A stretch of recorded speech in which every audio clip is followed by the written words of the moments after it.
வணக்கம் மக்களே. இன்றைக்கி நம்ம சேனலில் ஈவினிங் ரொட்டீன் தான், என்னுடைய ஈவினிங் ரொட்டீன் தான் பார்க்க போகிறோம். வாங்க வீடியோக்குள்ளே போகலாம்.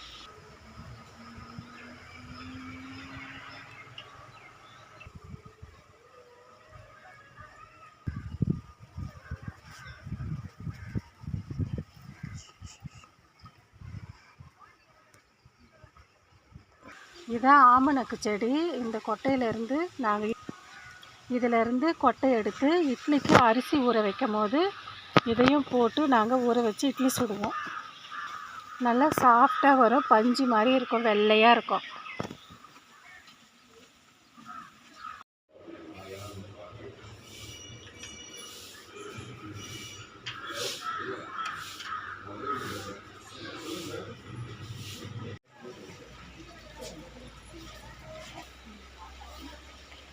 வெளியே போயிருக்கோம்.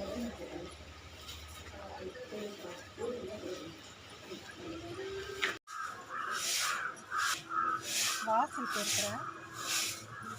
தண்ணி தெளித்து கோலம் போட போகிறேன்.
காலையில் துவைச்சி போட்ட துணி காஞ்சிடுச்சு, அதை எடுத்துக்கலாம்.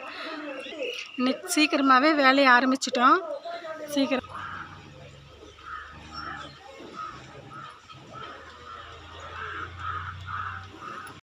இப்போ பார்த்தீங்கன்னா துவைச்ச துணியெல்லாம் மடிச்சிட்டேன். இப்போது ஈவினிங் ஸ்நாக்ஸ் இதை எடுத்துன்னு போயிட்டு பீரோவில் வச்சுட போகிறேன். ஈவினிங் ஸ்நாக்ஸ் செய்ய போகிறேன். என்ன செய்யலான்னு பார்க்கலான்னு வாங்க.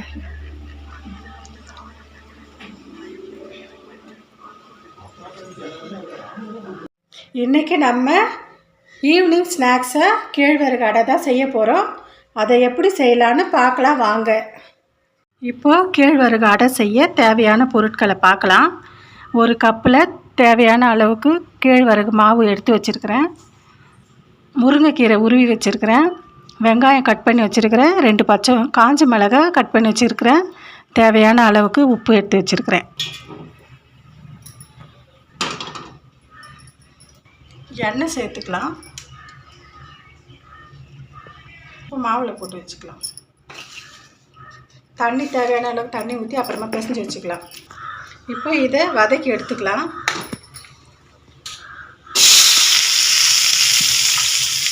வெங்காயம் சேர்த்துக்கலாம்.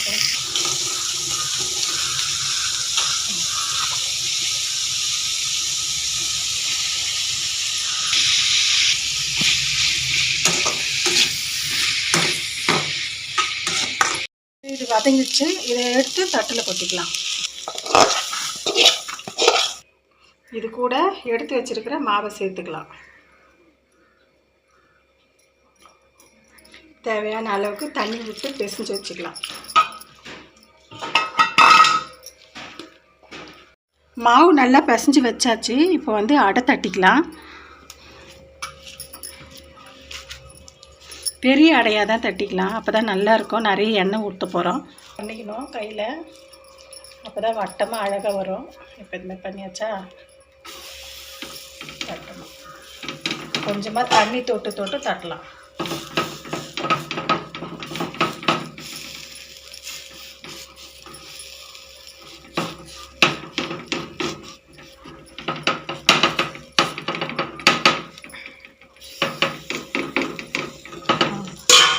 நல்லா குழந்தைங்க சாப்பிட்ற மாதிரி மொறுமொறுன்னு இருக்கிற எண்ணெய் சேர்த்துக்கலாம்.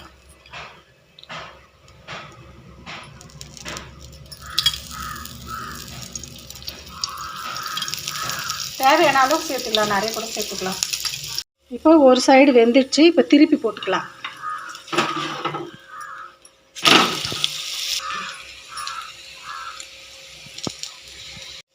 கேழ்வரகு அடை ரெடி ஆயிடுச்சு. இப்போ வந்து இலையில எடுத்து வச்சுக்கலாம்.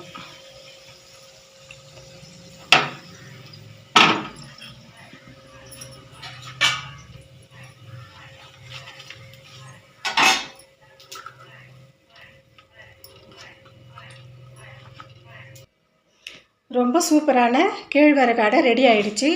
பார்த்தீங்கன்னா உங்களுக்கும் கேழ்வரகு அடை பிடிக்கும்னா நீங்களும் இதே மாதிரி வீட்டில் செஞ்சு சாப்பிட்டு பாருங்கள். எப்படி வந்திருக்குது, எப்படி இருந்ததுன்னு நீங்களே கமெண்ட் பண்ணி சொல்லுங்கள். இதே மாதிரி தொடர்ந்து எங்கள் வீடியோவுக்கு சப்போர்ட் பண்ணுங்கள். மறக்காமல் சப்ஸ்கிரைப் பண்ணுங்கள், லைக் பண்ணுங்கள், ஷேர் பண்ணுங்கள். சரி, அடுத்த வீடியோவில் சந்திக்கலாம். நன்றி, வணக்கம்.